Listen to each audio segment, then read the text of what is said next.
우리 시간 주실 하나님의 말씀을 함께 보겠습니다. 하나님의 말씀 마태복음 14장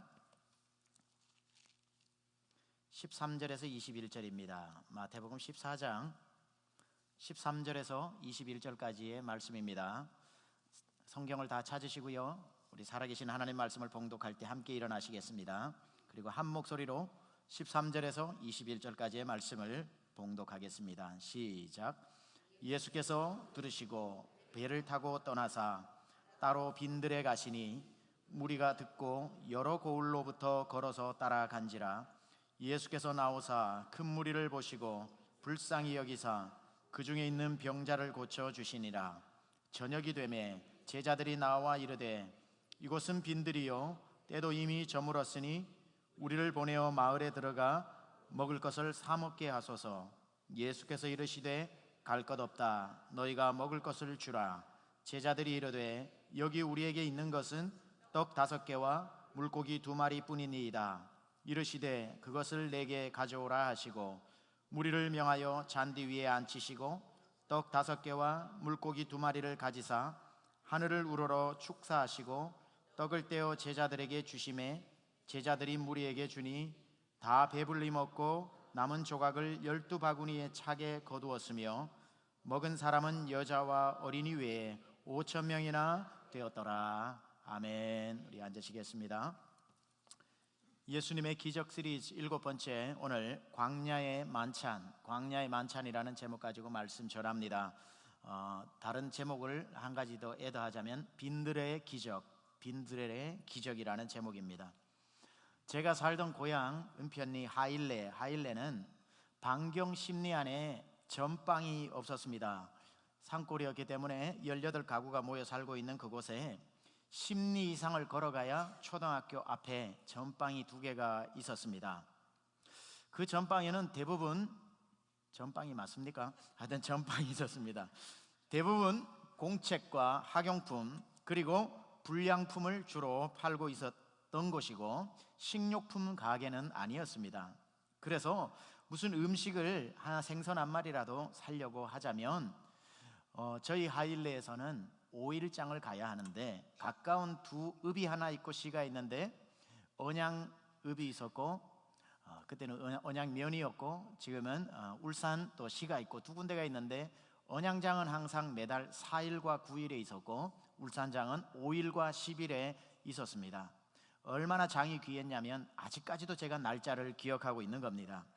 거기 울산장이나 언양장이라도 갔다 와야 오뎅국이라도 하나 상에 올라올 수 있었던 거죠.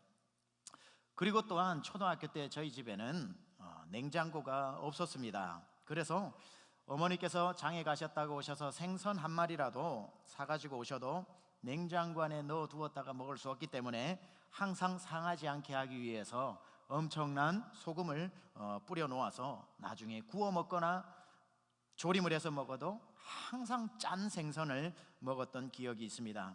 그야말로 저희 동네 하일레는 먹을 것이 없었습니다. 가까이 달려가기만 하면 언제든지 살 수 있는 슈퍼마켓이 없었다는 것이고요. 제 기억으로는 저희 집 부엌에 있었던 2가지 음식은 쌀을 찌어서 이제 농사를 지은 쌀을 쌀포대 하나와 또 새마을 운동을 하면 시골마다 취로 사업을 하면 돈을 주지 않고 밀가루 한 푸대씩을 줬는데 그 옆에 놓여 있었던 밀가루 한 푸대, 쌀 한 푸대와 밀가루 한 푸대가 저희 부엌에 있었던 유일한 음식이었던 것으로 기억납니다. 그럼에도 불구하고 늘 제가 신기했던 한 가지가 있었습니다. 저에게 그것은 마치 매일매일 펼쳐지는 마술과도 같았습니다. 그 마술은 저희 어머니께서 제 눈앞에서 펼쳐주시는 마술이었습니다. 학교를 다녀오고 소를 먹이고 온다든지 소꼬를 베고 온다든지 소죽을 끓인다든지 이렇게 하면 배가 고파지면서 배를 쓰다듬으면서 이렇게 집에 들어오면서 얘기합니다. 엄마 배고프다 밥도, 이 한마디만 하면 어머니의 마술은 그때부터 제 앞에서 펼쳐지기 시작합니다. 도대체 어디서 어떻게 마술을 그렇게 부렸는지 몰라도 잠시 후면 멋진 밥상이 상위에 올라오는 것을 저는 매일매일 경험했습니다. 빨리 쌀을 솥에 앉히시고 난 뒤에 그 아궁이 불을 떼어가 밥을 해야 되기 때문에 그 아궁이에 불쏘시개를 넣고 그 매운 연기에 눈물을 흘리며 싸우면서 훅훅 불어서 어느 정도 불이 발갛게 올라오면 나무를 아궁이에 막 집어넣어 놓은 다음에 어머니는 재빨리 뒷밭으로 가십니다. 그곳에서 밭에서 자라나고 있는 감자를 뽑으면 감자 줄기들이 올라오고, 그 옆에 있는 다시 돌아오는 길에 깻잎도 따고 고추도 한 움큼 따서 오시다가 저희 울타리 옆에 한 서너 평 되는데 물을 가두어 놓고 미나리를 키웠는데 나초로 미나리도 한 움큼 이렇게 잘라가지고 이제 소쿠리에 담아서 허리춤에 올리셔가지고 바쁘게 부엌으로 들어오십니다. 그리고는 이제 어머니의 연주가 시작되죠. 도마 소리 다다닥 탁탁 다다닥 탁탁, 감자 써는 소리, 미나리 총총 써는 소리가 저녁이 내리앉는 앞마당에 다 퍼지면서 장단 맞추어 들립니다. 솥에는 벌써 김이 모락모락 나면서 증기기관차 소리가 나고, 장독대로 빠삐 달려가서 장독대에 장독을 열어서 된장을 퍼와서 뜨거운 물 끓여서 골로 위에 끓여 놓으면 거기에 된장을 풀어가지고 그 뜨거운 물에 된장이 풀어지면 그 마당에까지 그 냄새가 자욱히 배이게 되죠. 그러면은 썰어 놓은 감자를 넣고 또 뭘 더 넣었는지 저는 요리를 잘 못하니까 모르지만 그렇게 하다 보면은 세상에 하나밖에 없는 어머니표 된장찌개가 완성이 됩니다. 그 즈음에 아까 잘 나온 미나리를 총총 썰어 가지고 그 고추장과 초장을 식초를 버무려 가지고 이제 미나리와 함께 버무립니다.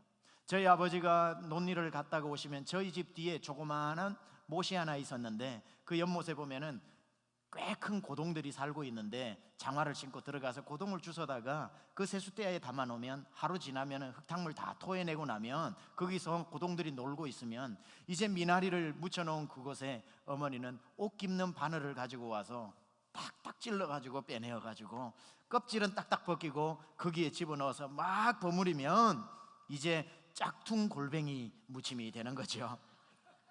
그리고 난 뒤에 따온 오이 몇 개를 물에 씻어서 잘라놓고 고추장, 된장과 따온 고추와 함께 상위에 얹어 놓으면 방금 해낸 햅쌀밥에다가 어머니표 된장찌개, 어머니표 골뱅이 무침, 그리고 신선한 야채들이 상위에 올라오기까지는 엄마 내 배고프다 밥도 하는 그 말이 떨어지기 무섭게 30분 안에 그 기적이 제 눈앞에서 펼쳐졌는데, 이게 매일매일 저희 하일레 저희 집 밥상에서 일어났던 기적이었습니다. 제가 고등학교 때부터는 제가 조기 유학생이거든요. 고등학교 때부터 울산 시내에 나와서 이제 자취를 했기 때문에 매일매일 제가 태어나서부터 어머니 품을 떠나기 전까지 저희 집에서 일어났던 기적의 밥상이었습니다. 슈퍼마켓 하나 없는 시골에서 매일매일 저는 기적의 밥상을 저희 어머니로부터 받았던 거지요. 이게 산골의 기적, 하일레의 기적이라고 저는 말하고 싶습니다. 여러분, 오늘 본문에 보면 빈들에서, 아무것도 없는 빈들에서 기적의 밥상이 차려진 이야기가 등장을 합니다. 바로 예수님께서 겨우 물고기 2마리와 보리떡 5개를 가지시고 남자 숫자만 5,000명일진데 아이들과 여인들 합쳐서 약 2만 명이나 되는 사람을 다 먹이시는 기가 막힌 마술과도 같은 밥상을 그 광야에 차려내신 겁니다. 광야의 만찬, 때는 저녁이었다 그러고 이스라엘은 저녁을 2개로 나누는데 이른 저녁, 늦은 저녁이 있는데 이때 저녁은 이른 저녁을 나타내는 말입니다. 오후 3시에서 저녁 6시 정도 되는 중간이면 한 5시 정도 되어지는 초저녁 이때에 그 광야에 2만 명의 사람이 모여 있었는데 그곳에 무슨 맥도날드가 있습니까? 버거킹이 있습니까? 텍사스 사이즈 워터버거가 있습니까? 아무것도 없었지만 예수님께서는 그들 앞에 뷔페 식당을 차려버리시는 기적을 만들어내신 겁니다. 그 사람들은 어떤 사람인가? 아무것도 가진 것 없는, 주면 먹고 하루 종일 없으면 굶어야 하는 그들, 예수님이 좋아서 나온 사람, 예수님이 필요해서 나온 사람, 예수님 말씀을 듣고 싶어 나온 사람, 아파서 병이 걸린 사람, 이런 사람이 2만 명이 예수님 앞에 나와 있었던 겁니다. 오늘 본문은 이렇게 시작합니다. 예수께서 들으시고 배를 타고 떠나사 따로 어디에 가시니? 빈들에 가시니 무리가 듣고 여러 고을로부터 걸어서 따라간지라. 예수님이 배를 타고 오늘 어디로 갔다고 말씀합니까? 빈들로 갔다고 말씀하셨습니다. 왜 빈들로 가셨을까? 어떤 분들은 이 성경을 이렇게 해석합니다. 예수님이 사역에 워낙 지치셔가지고 사람이 없는 한적한 곳으로 가서 그곳에서 좀 쉬시기 위해서 빈들로 가셨다라고 말하지만 그렇지 않습니다. 예수님은 쉬시기 위해서 빈들로 가신 적이 없습니다. 성경을 다 찾아보세요. 빈들은 항상 예수님이 가장 열심히 사역하셨던 사역의 현장이지 쉬신 장소는 아닙니다. 성경에서 예수님이 쉬신 유일한 장소는 배 위가 전부였습니다. 마가복음 4장에 보면은 예수님께서 풍랑을 잠잠케 하시는 사건이 나올 때에 거기에 보면은 고기 잡는 배에 예수님께서 고물에서 주무셨지 않습니까? 그렇죠? 근데 고기 잡는 배에 있을 이유가 없는 한 가지 도구가 거기에 등장을 하는데, 예수께서 고물에서 뭘 베고 주무셨다고요? 베개를 베고 주무셨다라고 하는 베개가 등장을 하는 것으로 봤을 때 예수님의 휴식처는 이 도시에서 저 동네로 사역을 하러 배를 타고 가시는 그 배 위에서 쉬셨지 빈들에 가서 쉬신 적은 없으셨다는 겁니다. 빈들로 향하여 갈 때 오늘 예수님은 분명히 배 위에서 쉬셨을 것이고, 빈들로 가신 이유는 그곳에서 무엇인가 하고자 하시는 목적이 있으셨기 때문에 오늘 장소를 빈들로 정하셨던 겁니다.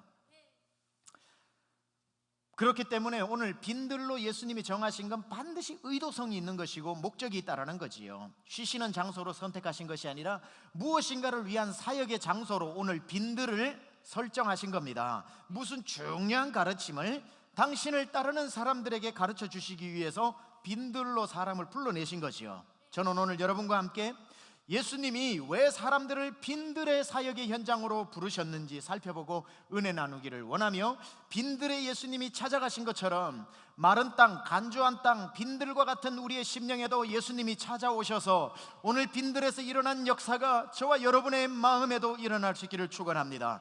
예수님이 빈들을 선택하신 첫 번째 이유가 무엇인가? 빈들은 기적이 없으면 살 수 없는 곳이기 때문에 그곳을 선택하셨습니다.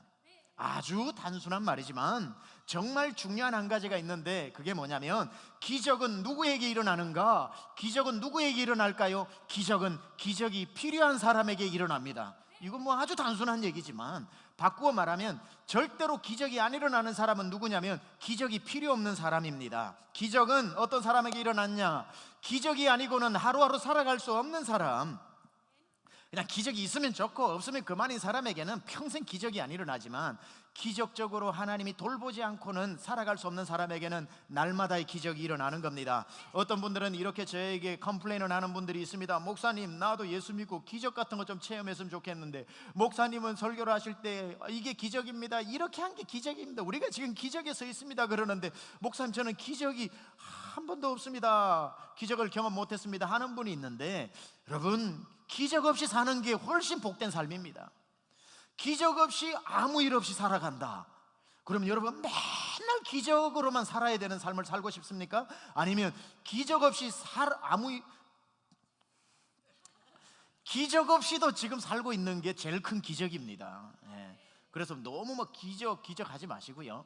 그러나 우리 중에 정말 기적이 필요한 사람은 기적 없이는 살 수 없는 궁지에 몰린 사람, 하나님께서 은혜 가운데 기적 베풀어 주실 줄로 믿습니다. 세상에는 하나님의 기적이 아니고는 한 달 한 달을 넘어갈 수 없는 사람들이 너무나도 많습니다.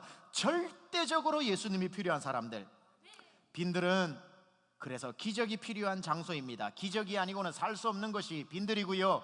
간조한 땅, 메마른 땅, 물이 없는 땅, 태양 때문에 타 죽을 것 같은데 먹을 것 하나 없는 땅, 그곳에서 정갈이 방울뱀이 또아리를 틀고 나를 언제 물어삼킬지 모르는 위험한 땅, 이곳이 빈들이기 때문에 그 빈들은 하나님의 돌보심과 기적이 아니고는 살 수 없는 곳이고, 사람들을 그곳으로 불러내어 예수님이 내가 없이는 살 수 없다는 걸 빈들의 기적으로, 빈들 같은 데서도 내가 있으면 살 수 있다는 것을 보여주시기 위해 빈들을 사역의 현장으로 택하신 것입니다. 여러분 성경에 보면 하나님이 가장 많이 등장하시고 가장 자주 등장하셔서 기적을 일으키신 장소가 빈들입니다. 그 옛날 창세기 38장에 보면은 야곱이 아버지 집 브엘세바를 떠나 하란으로 도망길을 갈 때에 루스라고 하는, 지금은 이름이 바뀌어 베델이라고 하는 그 빈들에 도착을 했을 때에 얼마나 피곤했으면 그 외로움과 그 서러움에 돌베개를 베고 울다가 얼굴에 눈물 자국 있으면서 잠을 자는 중에 그 빈들에 하늘의 문이 열리고 주의 천사가 사닥다리로 내려오고 올라가면서 하나님을 만나는 기적을 어디에서 체험했다고요? 빈들에서 체험한 것입니다. 빈들은 하나님의 역사가 많은 곳입니다. 그 옛날 모세가 그 사람을 죽임으로 광야에 나와서 40년 동안 양치기로 살아가는 동안 40년 동안 외로웠던 그 빈들에 하나님은 찾아가셨죠. 가시떨기에 타는 불로 찾아가셔서 모세야 모세야 하고 만나주신 것도 빈들이었다는 겁니다. 바알 선지자, 아세라 선지자와 850대 1로 싸웠던 엘리야가 나중에 두려워서 떨면서 디프레션이 와가지고 도망을 가면서 광야길로 아무도 없는 하룻길을 들어가서 아무 없는 빈들에서 한 그루 나 있는 로뎀나무 밑에 누워서 넉넉하오니 나 좀 죽여주십시오 하고 눈물을 흘리면서 나 죽여달라고 누워있을 때에 그 빈들에 하나님이 주의 천사를 보내어 찾아오셨죠. 성경에 보면 뭐라고 얘기하냐면은 주의 천사가 누워있는 엘리야를 어루만지더라. 요즘 말로 하면 무슨 뜻이냐면 마사지를 해주더라, 이런 말이죠. 참 성경을 보다 보면 궁금합니다. 경락 마사지를 해줬을까? 풋 마사지를 해줬을까? 전신 마사지를 해줬을까? 궁금하겠지만 부러운 것 중에 하나는 주여 나도 하나님께 직접 마사지 한번 받아보고 싶습니다. 주의 일 열심히 하면 하나님이 마사지 해줄 줄로 믿습니다. 30불짜리 300불짜리 그런 마사지가 아니라 하나님이 해주시는 마사지, 주의 일 하는 사람에게는 그 마사지 한 번쯤은 받을 기회가 있지 않을까 생각합니다. 이처럼 모세도 야곱도 엘리야도 다윗도 10년 동안 광야에서 하나님이 나타나 주셨고 하나님의 인도하신 모든 기적들이 빈들에서 일어났던 겁니다. 여러분, 빈들이 오는 장소가 아니에요. 여러분 사시다 보면 빈들에 서 있는 듯한 경험들이 있을 겁니다. 기적이 아니고는 하루하루를 숨조차 쉴 수 없는 그러한 일들을 만날 때가 있을 겁니다. 지금 빈들에 있는 겁니다. 그런 분들은 기적은 풍성하고 가진 사람에게는 필요 없기 때문에 일어나지도 않습니다. 기적은 누구에게 일어나는가? 빈들에 서 있는 사람, 기적이 아니고는 살 수 없는 사람, 기적이 아니고는 숨도 쉴 수 없는 사람, 이제는 기적밖에는 바라볼 수 없는 사람에게는 그 사람이 지금 빈들과 같은 상황에 있어도 하나님이 역사하실 줄로 믿습니다. 기적이 없어도 살 수 있는 사람에게는 기적이 피해가겠지만 철저하게 광야 같은 삶, 빈들을 겪고 있는 사람, 외로운 사람, 힘든 사람, 내 힘으로는 이제 다 포기해버린 사람에게는 기적이 그 사람에게 등장하게 될 것입니다. 그 사람에게는 하나님이 마술과도 같은 기적을 일으키실 것입니다. 지금 빈들을 걷고 있다면 기적을 기대하셔도 좋습니다. 예수님이 기적을 일으키시려고 여러분에게 걸어오고 계시는 중입니다. 두 번째, 예수님께서 빈들을 선택하신 이유가 무엇인가? 빈들은 예수님이 가장 잘 보이는 곳이기 때문입니다. 예수님이 가장 잘 보이는 곳이 빈들입니다. 여러분, 빈들을 체험하고 있다고, 빈들에 서 있다고, 내가 망했다고, 내가 외롭다고 다 기적이 그 사람에게 일어나는 건 아닙니다. 그렇다면 빈들에 있는 사람이 한 명도 없어야지요. 그런데 빈들에 있으면서 어떤 사람이 기적을 체험하냐면 빈들에서 예수님만 바라보는 사람, 그 사람에게는 기적이 임할 줄 믿습니다. 그래서 예수님은 왜 빈들로 택했냐면 예수님 밖에는 볼 분이 없는 유일한, 어떤 면에 있어서 이 세상에서 예수님이 제일 잘 보이는 장소가 빈들입니다. 빈들에 나가면 다른 거 하나도 없어요. 예수님 밖에는 안 보여요. 그래서 오늘 예수님이 당신의 신적인 능력과 기적의 퍼포먼스를 위해서 택하신 것이 예루살렘 번화가 저작거리가 아니라 아무도 없는 그런 빈들을 택하신 이유가 있다는 겁니다. 도시에 가면 볼 게 워낙 많아 예수님이 안 보여요. 예수님이 안 계신 게 아니에요. 안 보여요. 다른 것 보느라 정신이 없어서. 그런데 빈들에 가면 볼 게 없어. 예수님 밖에는 볼 게 없습니다. 그래서 예수님은 도시에 있는 사람들에게 빈들로 나오라고 이야기하는 것이고, 의도적으로 목적지를 빈들로 정하시고 그곳에서 예수님께만 집중할 수 있는 환경을 만드신 겁니다. 예루살렘 거리로 갔다면 사람들은 예수님 못 봐요. 왜냐하면 예루살렘 거리에는 예수님보다도 더 하나님 닮은 옷을 입은 제사장들이 이곳저곳에 다니고 있으니까 사람들은 그 제사장 보느라 예수님을 못 봐요. 어떤 사람들은 예수님보다 더 하나님의 말씀을 많이 아는 것처럼 바리새인들이 이쪽 저쪽에서 토라를 펼쳐놓고 사람들을 가르치고 있으니까 바리새인들에게 말씀 배우느라 이 땅에 말씀으로 오신 예수님이 안 보여요. 그리고 예루살렘 그 바쁜 거리에 시장 한가운데 온 나라 각국에서 모여든 장사꾼들이 신기한 보석들을 펼쳐놓고 그 좋은 입담을 가지고 사람들에게 이 보석을 소개해 주느라 눈이 열려서 와, 이 보석 봐라, 이 보석 봐라 해서 하늘나라 보석인 예수님이 안 보여요. 그래서 도시에서 예수님이 등장하시지 않고 빈들에서 예수님 밖에는 볼 수 없는 환경으로 그 사람들을 불러내어 예수님이 당신을 나타내 주신 겁니다. 여러분들의 삶을 한번 돌아보세요. 예수님이 언제 가장 잘 보이던가요? 많이 가졌을 때, 만날 사람이 많을 때, 해야 할 일이 첩첩 쌓여 있을 때에 한 달 달력을 펼쳐보면 스케줄이 빼곡할 때, 그때 예수님 생각할 시간이 없어요. 할 일이 너무 많을 때는 예수님 생각할 시간이 없습니다. 예수님이 안 계신 게 아닌데 보이지가 않아요. 저는 욥의 고백을 참 귀하게 생각을 하는데, 욥은 동방의 의인이면서 거부였습니다.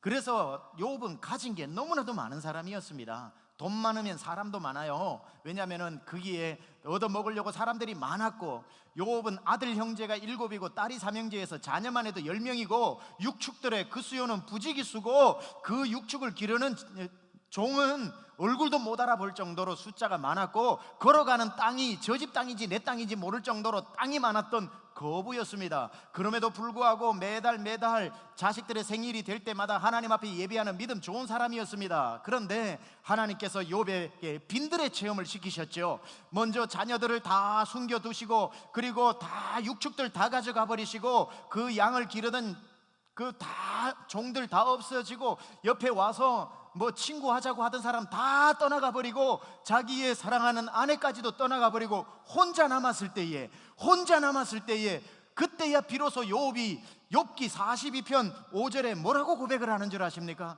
그 다 떠나고 난 뒤에 욥의 고백이 바로 이 고백입니다. 같이 한번 읽어보겠습니다. 시작.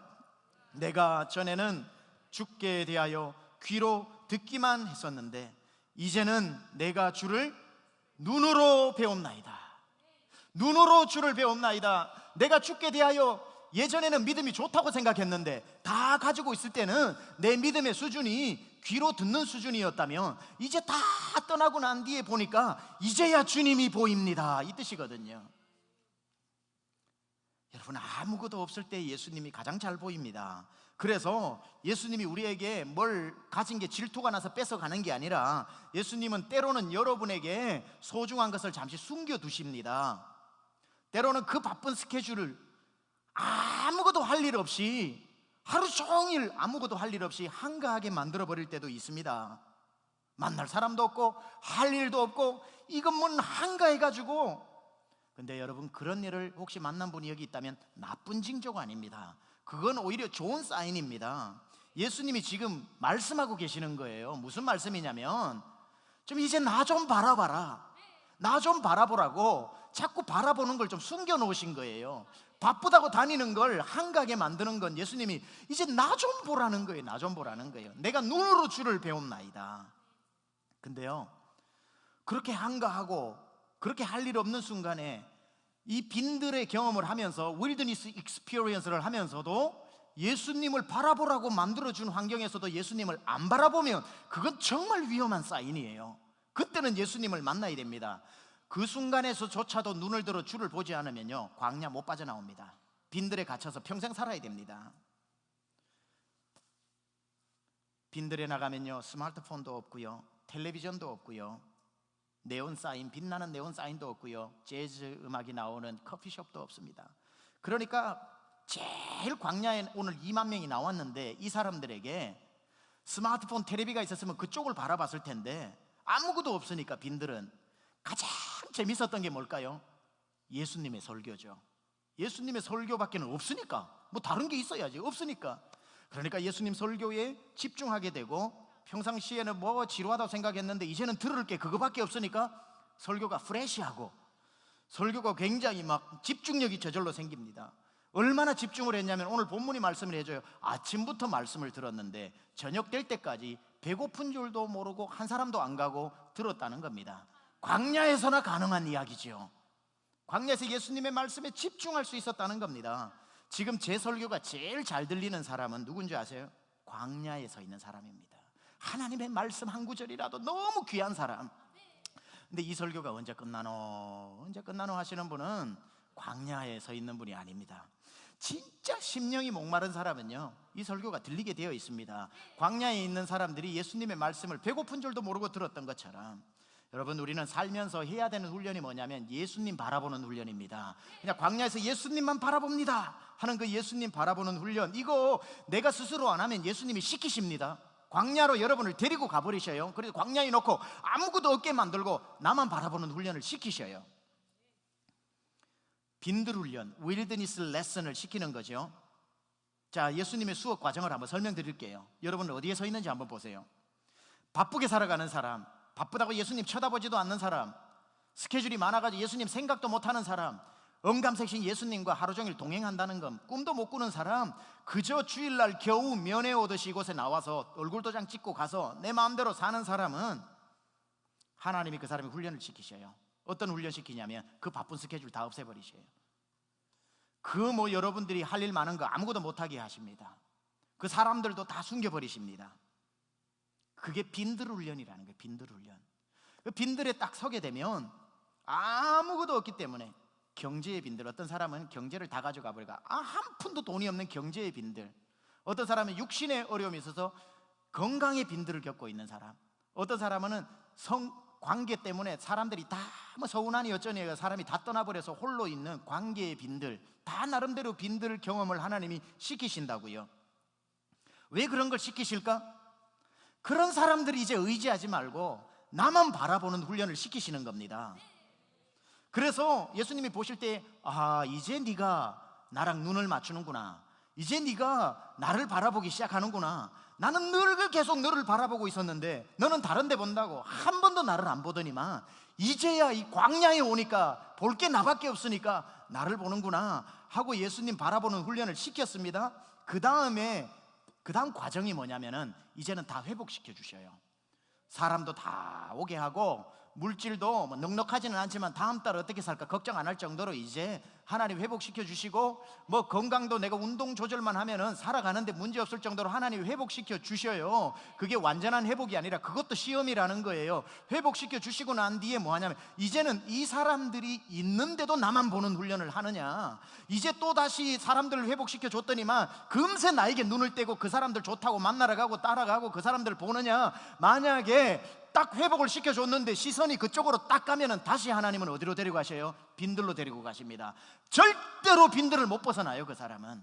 그래서 이런 사람들이 있는 거예요. 빈들에서는 A+ 학점을 받았다가 이제 하나님이 회복시켜 주시면 금방 F 학점으로 가버리는 사람. A학점은 뭐냐면, 빈들에서도 주님 바라보다가 이제 누구를 갖다 놔도 나의 만족은 오직 하나님께만 있습니다. 믿음의 주에 온전케 하신 예수님만 바라봅니다. 예수님 세상에 좋은 거 다 갖다 줘 보십시오. 내가 예수님께 시선을 떼나 안 떼나. 그랬을 때 너 빈들 합격, 이렇게 빈들을 기적으로 벗어날 수 있는 겁니다. 그래서 빈들의 경험을 주실 때 예수님과 눈을 맞추시고 하나님 회복시켜 주실 때도 그 눈을 떼지 않으면 여러분들은 빈들을 벗어날 수 있는 겁니다. 하나님이 언제까지 여러분을 빈들을 훈련시키냐면, 하나님 한 분만으로 만족할 때, 고린도후서 3장 5절에 나오는 것처럼 나의 만족은 오직 하나님께 있습니다, 이 고백이 나올 때까지. 목계지덕이라는 말이 있습니다. 이 말은 중국에서 유래가 되었는데, 중국의 주나라의 선왕이 닭싸움을 아주 좋아했습니다. 그런데 그 나라에 닭 조련을 가장 잘하는 기성자라고 하는 조련사가 있었습니다. 그 닭 한 마리를 가지고 기성자에게 찾아가 가지고 이 닭을 최고 싸움닭으로 만들어라고 왕이 명령을 내립니다. 훈련을 시키는 도중에 이 왕이 궁금해 가지고 기성자를 찾아가죠. 어떻게 좀 훈련이 되었느냐, 싸우기에 충분한가? 기성자가 대답을 하죠. 아직은 좀 부족합니다. 강하기는 하지만 너무 교만해서 자신이 최고인 줄 알고 있습니다. 실망을 하고 왕이 돌아가서 마음이 조급해서 며칠 후에 다시 와서 이제는 어떤가? 아직도 여전히 부족합니다. 이제 교만함은 버렸는데 상대방의 소리와 그림자에 너무 예민하게 반응합니다. 신중함이 부족해서 아직은 싸울 때가 아닙니다. 왕이 실망하고 돌아갔다가 며칠 후에 또 조급한 마음으로 와서 이제는 어떻게 되었는가? 이제 싸울 만한가? 대답합니다. 조급함은 이제 버렸는데 상대방을 노려보는 눈초리가 너무 매섭고 공격적입니다. 아직은 아닙니다. 다시 며칠 후에 왕이 찾아가서 이제는 하니까 기성자가 대답합니다. 왕이시여, 이제는 충분합니다. 상대의 소리와 위협에 쉽게 반응하지 않고 평정을 유지합니다. 이제는 이 닭이 나무와 같은 목개가 되었으니 다른 닭들은 그 모습만 보고도 도망을 가게 될 것입니다. 이렇게 이야기를 했습니다. 하나님은 우리에게 이 나무로 만든 닭, 목개 신앙인으로 키우기를 원하시지 않는가 생각합니다. 좌절해도 좌절에 흔들리지 않고 조그마한 공격에서도 신앙이 다 이쪽 저쪽 매섭게 돌아보고 예수님을 바라보는 그 눈이 마치 나무로 만든 닭으로 착각할 정도로 그냥 사방에 좋은 게 와도 눈을 돌리지 않고 어려운 일이 와도 좌절하지 않고 조그만 일이 화를 내지 않고 사탄이 온갖 것으로 공격을 해도 내 마음이 확정되어 싸우니 내가 하나님만 바라보나이다 하는 그 일편단심의 마음을 가진 목개와 같은 크리스찬이 되기를 원치 않겠습니까? 그 모습만 봤을 때에 사탄은 그 모습만 봐도 두려워 도망을 가게 되는 그런 역사가 일어나야 하지 않겠습니까? 그 훈련 시키시려고 우리를 빈들로 부르신다는 겁니다. 예수님이 가장 잘 보이는 곳에 나와서 실컷 봐라, 저분이 예수님이다. 그리고 수만 명 사이에 예수님이 있어도 한눈에 저분이구나 알아보는 훈련을 해야 된다는 거지요. 빈들의 훈련. 세 번째, 예수님이 빈들을 선택하신 이유는 무엇일까?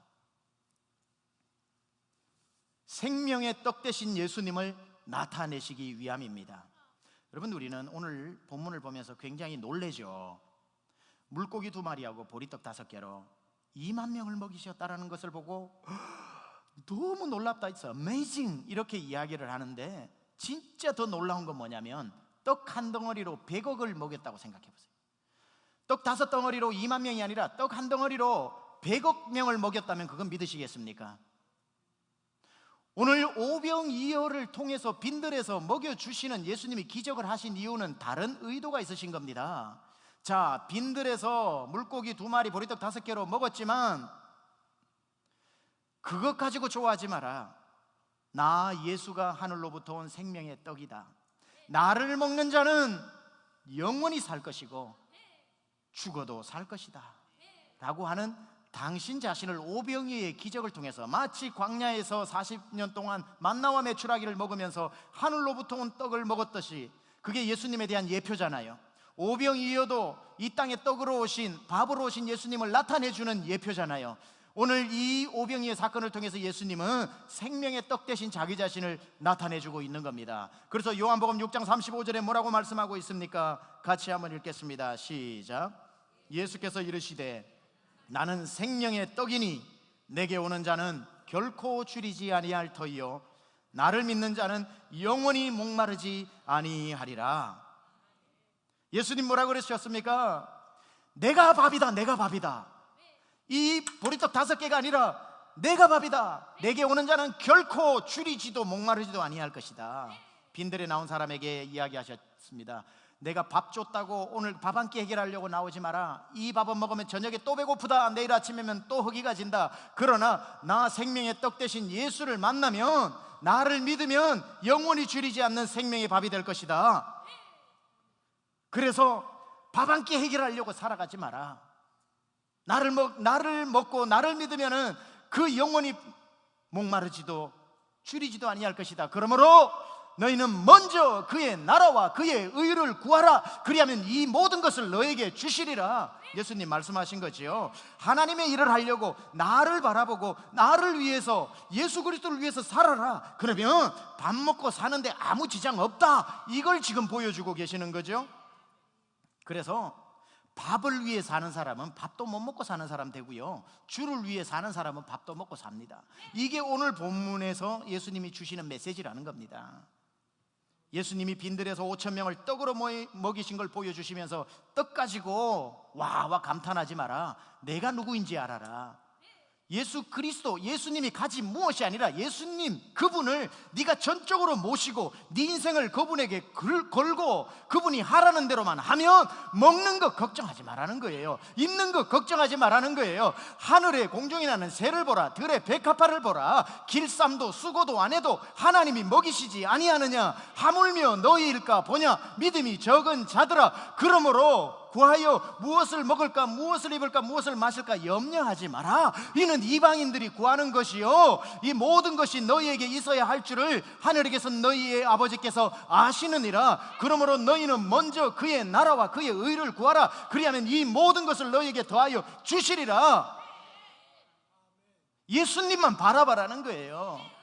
떡 때문에 예수님께 충성하는 것, 예수님께 드려야 할 마땅한 시간, 이거 가지고 떡 때문에 바쁘다고 갚버리면 떡도 못 먹는 인생 되지만, 시간이 없어도 내 삶이 바빠도 예수님을 바라보는 그 시선을 떼지 않고 예수님이 원하시는 그의 나라와 그의 일을 위해 살며 떡도 먹는다 이 말이에요. 이건 제 말이 아니라, 이거는 뭐 기복도 아니라 예수님께서 말씀하신 마태복음 6장에 정확하게 나와 있는 약속의 말씀입니다.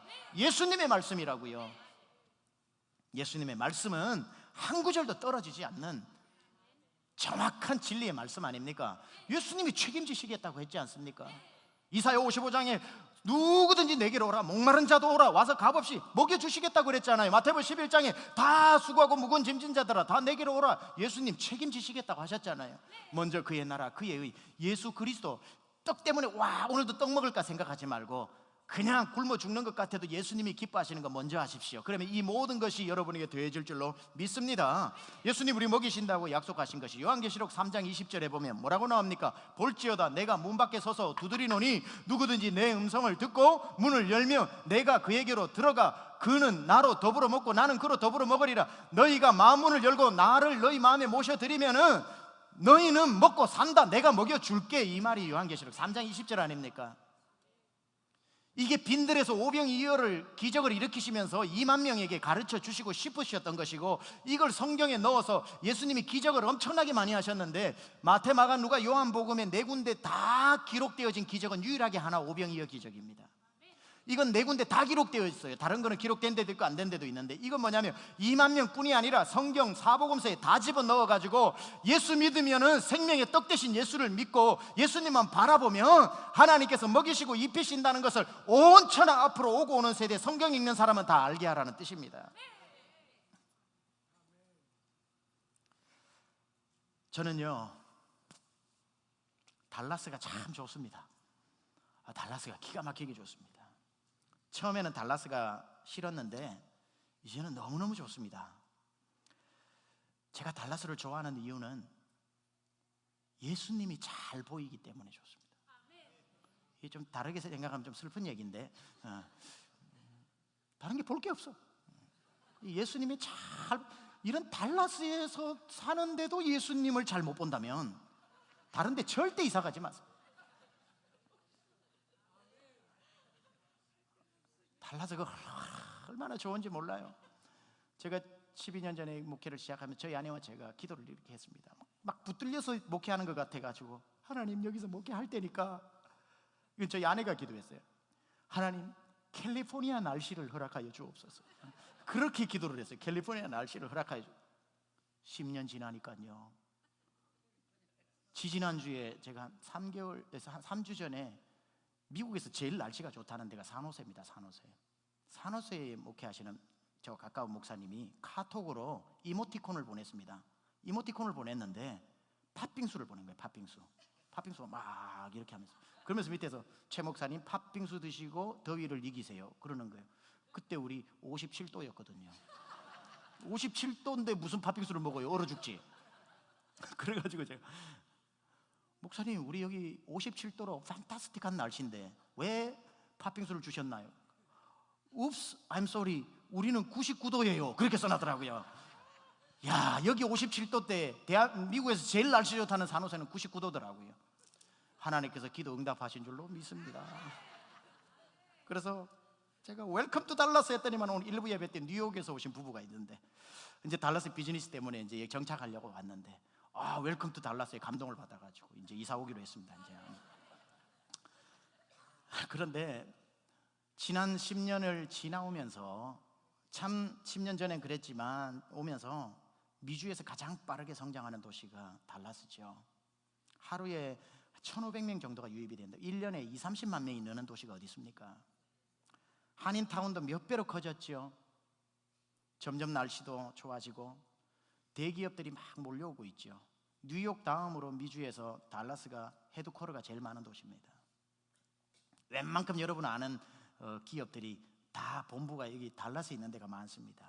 참으로 반가운 일인데, 한 가지 걱정되는 것은 예수님이 점점 안 보일까 걱정은 됩니다. 예수님이 점점 보이지 않을까. 그렇다고 해서 저는 그런 거 오지 않게 해주십시오 기도는 안 합니다. 저는 뭐 디즈니 월드도 오고 유니버셜 스튜디오도 오고 와서 고용이 창출되고 우리 성도님들이 먹고 사는데 문제 없도록 잘 사는 도시 되기를 원하는 마음이 있습니다. 그런데 그렇게 점점점 좋아지면서 혹시 우리 성도들의 마음 가운데 예수님 없이도 이제 살만하다라고 하는 헛된 자신감이 생기면 어떡할까? 점점 예수님이 안 보여줘도 괜찮다라는 말도 안 되는 생각이 들어오면 어떡할까? 이것 때문에 이 도시 잘 살게 하면 안 됩니다는 기도는 안 할 겁니다. 대신 어떤 기도를 하냐면, 하나님 잘 살게 해주십시오. 대신 우리 성도 믿음으로 무장해서 잘 살아진다고 그곳에 시선 빼앗기지 않게 하여 주시고, 어떤 일이 있어도 주님 바라보는 시선 놓치지 않게 하여 주옵소서. 이렇게 우리가 되어야 할 줄 믿습니다. 떡을 찾아서 헤매고 더 좋은 떡이 있다고 쫓아가지 않고, 생명의 말씀과 떡이 여기 싸우면 내가 어디로 가오리까? 나의 만족은 예수님 뿐입니다 하고 예수님 바라보는 믿음이 바로 빈들에서 예수님 얼굴 확인하고 어디를 가도 그 얼굴 잊어버리지 않는 삶을 살아가야 하는 겁니다. 오늘 빈들을 걷고 있는 성도님들이 이 자리에 있을 겁니다. 빈들이여, 나쁜 징조가 아닙니다. 피할 수 없는 곳이라면, 어차피 맞닥뜨려진 것이라면 좌절하지 말고, 빈들은 기적의 현장이기 때문에 기적의 주인공이 되어버리면 됩니다. 그러기 위해 예수님 바라보는 훈련 해야 됩니다. 힘든데 아이고 힘들다, 날 끝났다, 왜 이러냐라고 하면 예수님 못 보면은 그건 평생 빈들에 살아야 하지만, 빈들 가운데서도 주님이 어디 계시지? 저기 계시구나.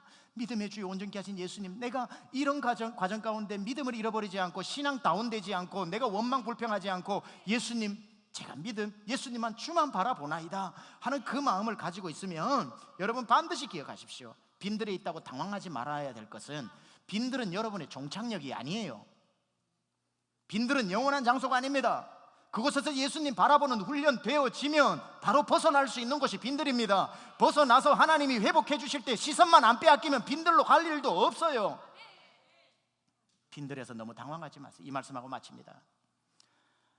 유대인의 지혜서인 미드라시에 나오는 이야기입니다. 제가 한번 설교 때 금요일인지 했던 적도 있는데, 다윗 임금이 세공업자를 불러서 반지 하나를 만들으라고 얘기합니다.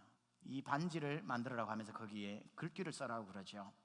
내가 전쟁에서 승리하고 돌아올 때에 이 글귀를, 반지에 있는 글귀를 보면 겸손해지고, 내가 전쟁에서 패배하고 돌아올 때 이 글귀를 보면은 힘이 나는 글귀를 반지에 새겨라. 세공업자가 반지나 만들 줄 알지 그런 글귀를 어디에서 찾습니까? 고민하다가 솔로몬 왕자를 찾아가죠. 솔로몬 왕자에게 이야기합니다. 왕자님 도와주세요. 전쟁에서 승리하고 돌아올 때 그 글귀를 보면은 겸손해지고, 전쟁에서 패배하고 돌아올 때 그 글귀를 보면 힘이 나는 그 글귀가 뭐가 있습니까? 하니까 솔로몬 왕자가 빙그레 웃으면서 이렇게 써라고 그러죠. 이 또한 지나가리라. 이 또한 지나가리라. 전쟁에서 승리하고 돌아올 때에 평생 승리할 것처럼 교만하여질 때 보면 겸손하여지면서 준비해야 되겠구나, 교만하지 말아야 되겠구나. 전쟁에서 패배하고 돌아올 때 다 끝난 줄 알고 보는데 이 또한 지나가겠구나, 하나님이 회복시키시겠구나, 하나님 다시 기회를 주시겠구나. 여러분 빈들에 서 있어도 이 또한 지나가리라. 예수님께 집중하세요. 예수님 바라보세요. 예수님하고 눈을 맞추세요. 10만 명이 둘러 있어도 예수님 얼굴 헷갈리지 않을 만큼 예수님 얼굴 익혀두세요. 그래서 나의 믿음은 오로지 예수 그리스도 한 분뿐입니다. 내 사모하는 주님, 내 사모하는 주님, 주님 한 분만이 나의 만족이고 내 눈을 주님께 떼지 않겠나이다. 빈들의 마른 불 같은 내 심령이 지금 빈들인데 주여 예수님 성령의 탄비를 부어 새롭게 하여 주옵소서. 승리하는 저와 여러분 되기를 축원합니다. 하나님 아버지, 이 시간 주님 앞에 기도합니다. 빈들의 기적, 우리를 위해 빈들에서 만찬을 준비하시고 먹이시는 주님, 하나님, 빈들은 우리의 종착역이 아니라 하나님의 훈련의 장소이기에 그곳에서 하나님과 눈을 맞추고 하나님을 바라보고 하나님 예수 그리스도를 바라보는 그 눈이 회복되어질 때에 하나님 아버지, 우리는 빈들에서나 하나님 궁궐에서나 어디에 있으나 예수님 한 분으로 만족하는 저희들 되게 하여 주시옵소서. 죽어도 예수님을 향한 시선이 흐트러지지 아니하고 믿음의 주요 온전케 하신 예수님 한 분으로 만족하는 저희들 되게 하여 주옵소서. 심령이 메말라 있는 가무로 메마른 땅 같은 심령에게 오늘 성령의 담비를 부어주셔서 이 예배를 통하여, 이 말씀을 통하여 회복의 역사가 일어나게 하여 주옵소서. 예수님의 존귀하신 이름으로 감사드리며 기도드려 싸움나이다. 아멘. 우리 함께 일어나셔서 찬송합니다. 빈들의 마른 풀같이 찬송하고 다시 한번 우리 기도하겠습니다. 빈들의 마른 풀같이 시들은 나의 영혼, 주님의 약속한 성령 간절히 기다리네. 가물어 메마른 땅에 단비를 내리시는 성령의 단비를 부어 새 생명 주옵소서. 빈들의 마른 풀같이 시들은 나의 영혼, 주님의 약속한 성령 간절히 기다리네. 가물어 메마른 땅에 단비를 내리시는 성령의 단비를 부어 새 생명 주옵소서.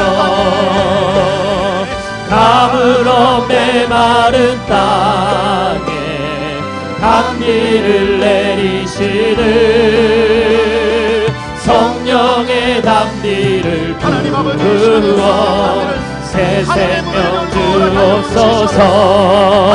하늘 문 여소서. 주의 뜻 이루게 성령님 오소서. 이따 높은 소리로 하늘 여소서. 하늘 문 여소서. 주의 뜻 이루게 성령님 오소서. 이 땅에 영원히 하늘 문 일어나게 하여 주시옵소서. 빈들에서나 궁궐에서나 우리의 믿음이 변치 않게 오소서. 이 땅에 영원히. 우리 시간에 다시 한번 기도합니다. 하나님 아버지, 이 시간 이 빈들과 같은 심령이 기경되어져서 하나님 아버지 옥토같이 변하게 되게 하여 주시고 믿음의 주 온전케 하신 예수님을 향한 믿음이 회복되게 하여 주셔서 내 마음이 확정되어 싸우니 내가 주님을 바라봅니다. 주만 바라봅니다. 우리 시간 기도하며 나가겠습니다.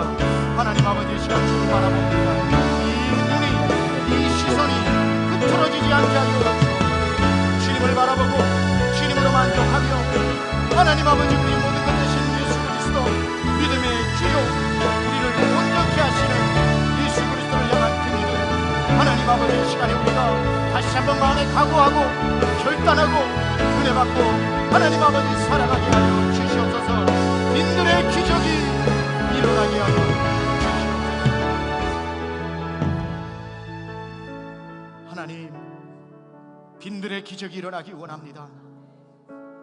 메마른 심령으로 이 예배당에 왔으나 성령의 단비를 맞고 이제 돌아갑니다. 우리에게 예수님이 계시고 예수님은 나를 지으실 때부터 지금까지 한 번도 나를 쳐다보는 시선이 흐트러지지 않으셨는데 나는 조금만 좋은 일이 생겨도 조금만 급한 일이 생겨도 눈을 떼고 다른 것을 바라보았는데 이제 눈을 들어 주를 봅니다. 눈을 들어 주만 봅니다.